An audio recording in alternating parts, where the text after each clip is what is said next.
Assalamualaikum warahmatullahi wabarakatuh. Perkenalkan, nama saya Novita Berahima, kelas PAI 1D Fakultas Ilmu Tarbiyah dan Keguruan IAIN Sultan Amai Gorontalo. Baiklah, saya di sini akan memaparkan teori tentang manusia dan filsafat yang saya ambil dari artikel Antropensia, penulis oleh Novi Fajar Prasetyo. Filsafat manusia, kefilsafatan tentang manusia. Untuk apa kita terlahir sebagai manusia? Pertanyaan itulah yang akan selalu ada dari dulu hingga sekarang. Pertanyaan yang akan selalu terdengar dari saat manusia lahir hingga manusia itu meninggal. Sesuai dengan tinjauan kefilsafatan tentang manusia, disebutkan bahwa manusia adalah makhluk yang bertanya. Dalam hal ini manusia sebagai makhluk yang mempertanyakan dirinya sendiri dari kebenarannya dalam kosmos secara menyeruku atas keinginan tahuan manusia akan posisinya dalam alam. Itulah manusia, sadar bahwa dirinya adalah seorang penanya. Jika melihat segi dayanya, manusia memiliki dua macam daya. Di satu sisi, manusia memiliki daya untuk mengenal dunia rohani yang naus, intuitif, supranatural, dikarenakan oleh kerjasama yang dilakukan dengan akal menjadikan manusia dapat memikirkan serta memperbincangkan hal-hal yang bersifat rohani. Di lain sisi, manusia memiliki daya pengamatan karena pengamatan yang disertai dengan daya penggambaran atau penggagasan, manusia pada akhirnya memiliki pengetahuan yang luas.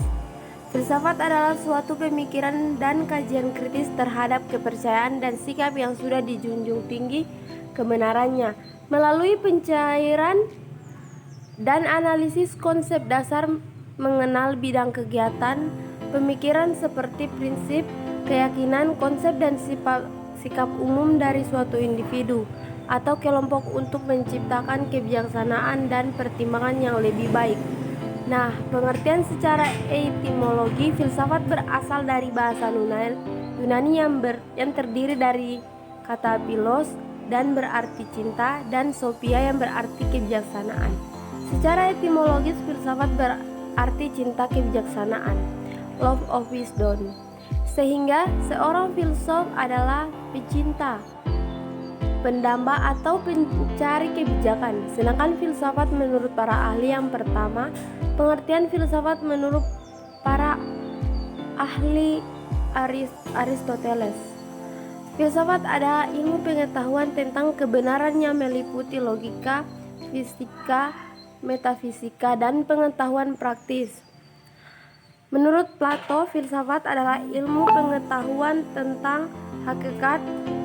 Bertrand Russell, filsafat adalah suatu usaha untuk menjawab pertanyaan-pertanyaan terbaru, tidak secara dangkal atau pragmatis seperti yang kita lakukan dalam kehidupan sehari-hari, akan tetapi secara kritis dalam artian setelah segala sesuatunya diselidiki, masalah apa yang dapat ditimbulkan oleh pertanyaan-pertanyaan itu hingga kita menjadi sadar dari segala kekaburan dan kebingungan tersebut.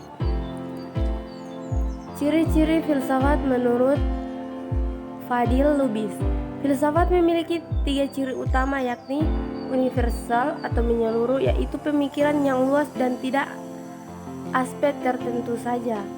Radikal, yaitu pemikiran yang dapat sampai kepada hasil fundamental dan eksistensi. Sistematis, yaitu pengikut pola dan metode berpikir yang runtut dan logis. Meskipun spekualis, kemudian metode filsafat. Beberapa metode filsafat antara lain metode krisis, metode intuitif, metode skolastik, metode matematis, metode impresif eksperimental, metode transperimental, metode dialektis, metode fenomena eksistensialisme analitika. Bahasa filsafat dan manusia. Filsafat adalah cabang ilmu filsafat yang membahas mengenai makna menjadi manusia. Filsafat manusia menjadikan manusia sebagai objek studinya dalam cabang ilmu filsafat.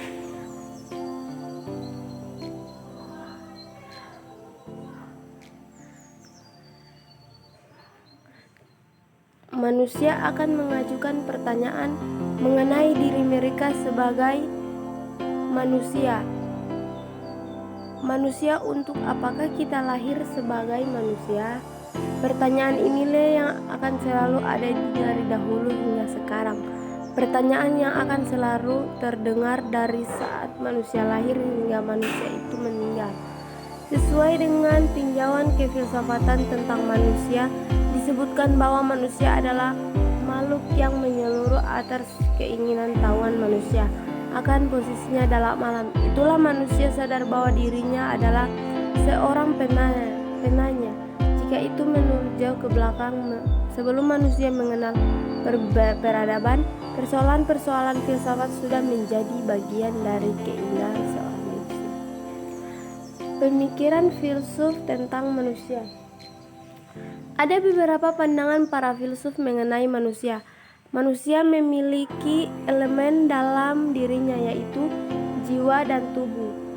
Yang keduanya merupakan elemen yang terdiri sendiri, yang satu lepas dari yang lain.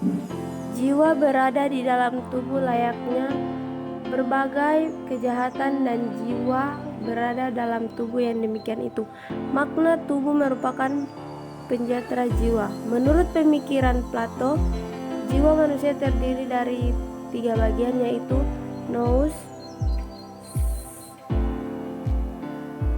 yaitu karena pengaruh nafsu. Jiwa manusia mental adalah materi. Jiwa pun adalah manusia yang terdiri dari atom-atom khusus yang bundar, halus dan licin. Oleh sebab itu tidak saling menggali satu sama lain. Demikian juga atom-atom yang berbentuk lain. Menurut Thomas Hobbes, manusia tidak lebih pada suatu bagian alam bendawi yang mengelilinginya. Oleh karena itu, maka sesuatu yang terjadi padanya menurut diterangkan dengan cara yang sama dengan cara menerangkan kejadian-kejadian alamiah, yaitu secara mekanis. Manusia. Menurut pemikiran Plato, jiwa manusia terdiri dari 3 bagian, yaitu nous, tomus, dan epitomia. Karena pengaruh nafsu, jiwa manusia terpenjara dalam tubuh. Hanya kematian yang akan melepaskan jiwa dari belenggu tersebut. Lalu Demokritos mengajarkan bahwa manusia adalah materi. Jiwa pun adalah materi yang terdiri dari atom-atom khusus yang bundar, terbentuk lain. Menurut Thomas Hobbes, manusia tidak lebih pada suatu bagian alam bendawi yang mengelilinginya. Oleh karena itu, maka segala sesuatu yang terjadi padanya dapat diterangkan sebagai cara yang sama dengan cara menerangkan kejadian-kejadian alamiah, yaitu secara mekanis. Dengan kata lain, manusia hidup selama darahnya berdebar dan jantungnya bekerja, yang disebabkan pengaruh mekanis dari hawa atmosfer. Hidup manusia adalah gerak anggota-anggota tubuhnya. Ya, baiklah, itulah dari saya. Jika ada salah kata, saya mohon maaf. Wallahul muwaffiq ila aqwamit thoriq. Wassalamualaikum warahmatullahi wabarakatuh.